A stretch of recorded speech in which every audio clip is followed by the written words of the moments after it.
And first, get your reaction, Congressman, to this report before we talk about any other subjects. Scathing report from DOJ on the situation in Uvalde. What do you make of it?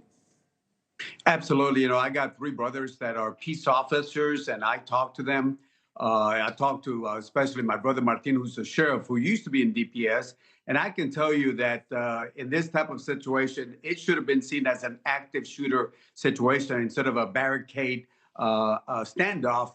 And again, you know, they take an oath and they have to go in to save lives. And especially when those phone calls were coming in from the young kids calling for help, that should have motivated them to go in and save lives. 77 minutes is a lot of time to be waiting around. It really is. I think we all think as civilians, we don't know, those of us who haven't been in an active shooter situation at school or workplace or anywhere else, what would we do? We don't know until we're in the situation what we would do. But I think you hit on the key point for law enforcement is that they do take an oath, that it is the job and it is the expectation to go in, to not hesitate, to go in right there. So with that in mind, what should happen? Same question as I asked Tracy to these law enforcement officials who were involved in this.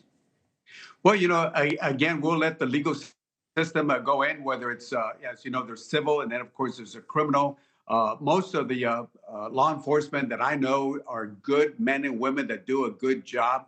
Unfortunately, sometimes there's failure. We'll just let the legal system to see if there is any criminal negligence here. But again, I think the civil legal system will take care of that, or the legal system will take care of that.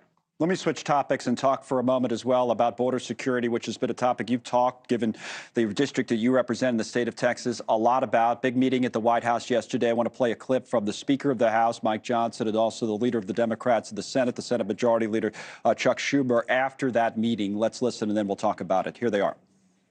We must insist that the border be the top priority. I think we have some consensus around that table. Everyone understands the urgency. It was a very good meeting and a very positive meeting.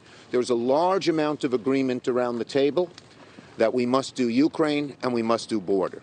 Okay, so some hints there of progress, that you get border security in exchange for funding for the wars in Ukraine and Israel. What's your level of confidence that something will actually get done, Congressman?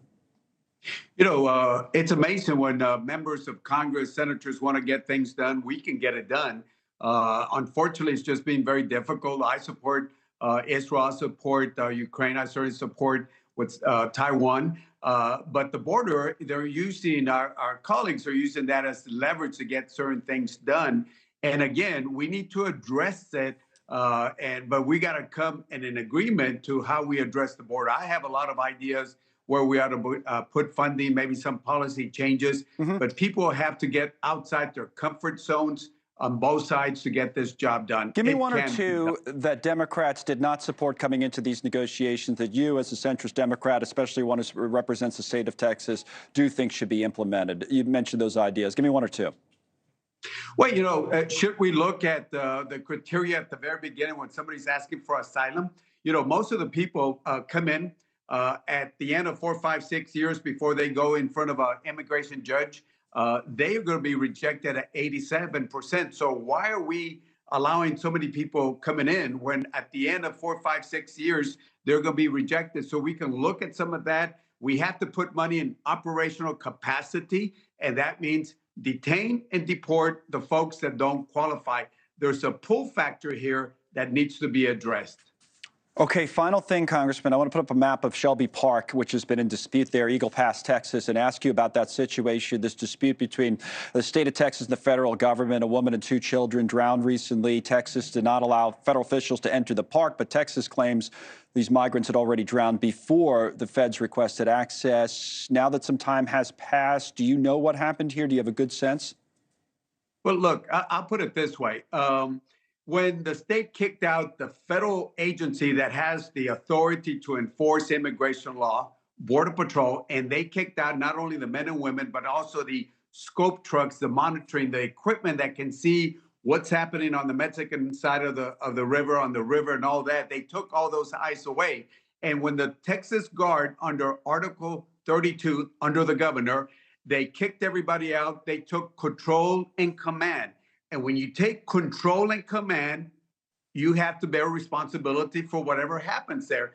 If they would not kick that Border Patrol, we would not even be talking about this at this moment, except for some, people dying. But again, when you take control and command like they did, that shares, you take responsibility. So you think this... Thanks so much for watching. Just go to joinnn.com to find NewsNation on your television provider. And don't forget to click the red subscribe button below to get more of NewsNation's fact-driven, unbiased coverage.